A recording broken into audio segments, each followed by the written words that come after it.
So the idea is there is not just one yellow brick road that takes you to social impact, R01's tenure, pursuit of happiness, and lots of stuff. There are lots of different roads of different colors and different difficulties. So the idea is, what can we say about what those pathways are, and what are some guidelines that might be useful to you as you consider your own pathway? I'm introducing now where to publish. Considerations would include things like the ISI Institute for Scientific Information from Thomson Reuters, the impact factor that they have generated, which is widely used, the audience that you want to reach with your publications, the precedence for your topic, who else published there, the status within the discipline of that particular journal, review times, and other. All right, now what I'm going to do is to have two people who are going to do this point-counterpoint. And on this one, we begin with Dr. Snide, so I'm all set. I'm Snide. Think if and only if, where I stands for impact and F stands for factor. The impact factor is the coin of the realm in judging scientific accomplishment. You want to aim for journals with high impact factor and work down the list if your paper isn't accepted. You want to get attention. In some European nations, an impact factor of less than 2 counts basically as 0. It's negligible. You may as well self-publish. You might as well put it on your webpage. Let it go there. So the impact factor is developed by Thomson Reuters, is what you see here. And the primary thing is that impact factor window. That's the 2-year period, 1 to 3. That's when citations are accumulated. And it's on that basis that the common impact factor is calculated. There are other measures as well, such as the cited half-life. When we publish something, it might be published for a few years following, and the cited half-life would be the period in which half of those citations have been reported. Now, if you publish a really good, great paper, a classic paper, you might have a half-life of 15, 20 years. But for many papers, of course, the half-life is vanishingly small. And shortly after they're published, they may not be cited again. Now, if we look at different impact factors, this is kind of a bullseye. So imagine that you've got your bow and arrow, and you've got an article that you're wanting to submit, and you're going to shoot that arrow, and you're going to try to get an impact factor that's suitable for you. And you're thinking of things like tenure and promotion committees. You want to publish in places where they'll say, wow, this journal has a high impact factor. Or if you're thinking of getting research grants, you know that those reviewers are going to be looking at where you published, and they might say, this journal has a high impact factor. This has got to be a good scientist because he or she published in a good place. Okay, so you can see some of the journals on off to your left side. You can see things like Developmental Psychology, International Journal of Audiology, Brain and Language, Brain, Pediatrics.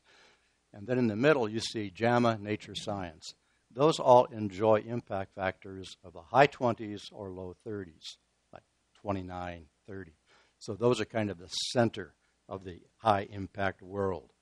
JAMA, Nature, Science. Now, if you look at the journals of the American Speech Language Hearing Association, and I'm mindful of the building in which I now stand, but notice that they are out in the orbit of Neptune. They're not even, for the most part, making it 2. If you want to get a 2, then you should publish in the American Journal of Speech Language Pathology.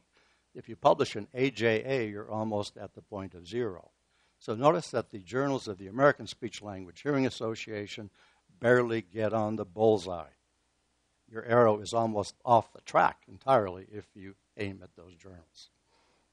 This is Dr. Snide speaking, and not everybody agrees with me. Okay, impact factors for select CSD journals. These are just a few, and you can look at these at your leisure, but to say that in general they do not have very high impact factors. We're not talking anything that's even in the realm of 3 or 4 or 5. We're talking very low impact factors. Okay, we're going to change people. Dr. Heckel, who says, Dr. Snide, you've been up in the ivory tower of the impact factor for far too long. You're suffering oxygen deprivation. Come on down from that tower and let's look seriously at this whole issue of impact factor. There are some problems with the impact factor, and these are becoming more and more clear as time goes on. First, it's not repeatable. The editorial board of the Journal of Cell Biology did a little experiment in which they tried to replicate the journal impact factors reported by Thomson Reuters, ISI. They couldn't do it. Well, it's difficult to do this because Thomson Reuters is not exactly free with its database and said something like, well, that wasn't the database we used or something like that. But the main problem was they found they couldn't replicate it. Now, that's a big issue for scientists. And yet here we are hanging our scientific careers on a number that may not be replicable. Furthermore, it's a number that may not be valid, because these days the impact factor is being used as a gauge of an individual's research career. It was never intended to be a metric of individual accomplishment, but that's the way it's used. And tenure and promotion committees throughout the country are using the impact factor as a critical gauge to determine how successful a scientist has been. And if you are not up in those higher reaches of the IF, you really haven't accomplished much at all. And woe to you if you publish in a journal published by the American Speech and Language Hearing Association. Too bad. You probably didn't even get to a 2 in your impact factor. There are other problems. It's influenced by a small minority of papers. It's by no means reflective of the great number of papers that are published in a journal. It's skewed in such a way that a small number of papers are highly influential.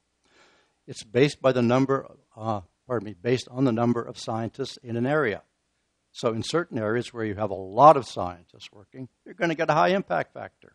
But if you're working in a specialty area where there's a relatively small community of scientists, your impact factor will, of course, be smaller. It has to be because of the way it's calculated. It's a mathematical necessity. It can be inflated by journal practices. If the journal publishes review articles, it will generally get a higher journal IF because review articles tend to be cited more than database articles. It measures only frequency and not quantity. So it's not telling us anything about quality. It's just telling us about number of citations. Frequency, not quality. There are other alternatives. For example, if you've got a paper, you don't know where to publish it, but you want to get some sense of where similar work has been published, you could go to something called Jane, and this is in your handout. You just enter the title or the abstract of the paper in the box, click on Find Journals or Find Authors, whatever, and Jane will compare your document to millions of other documents in Medline to find the best matching journals, articles, or titles. Here's an example.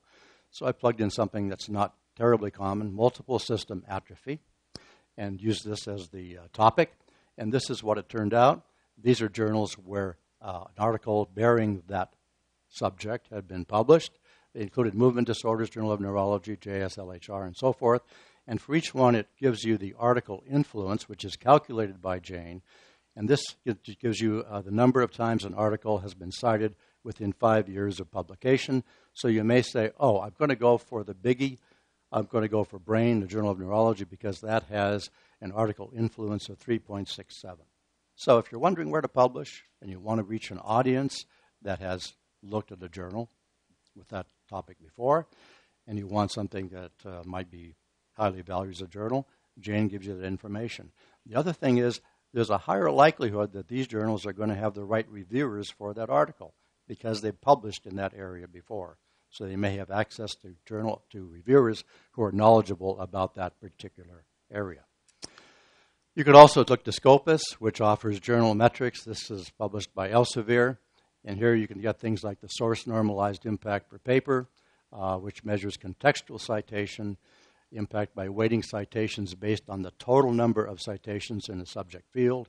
You can get the Simago Journal Rank, which is a prestige metric, based on the idea that not all citations are created equal. So there are alternatives. Basic point, impact factor is not the only and maybe not the best way of gauging the quality of a journal and gauging the quality of an individual investigator.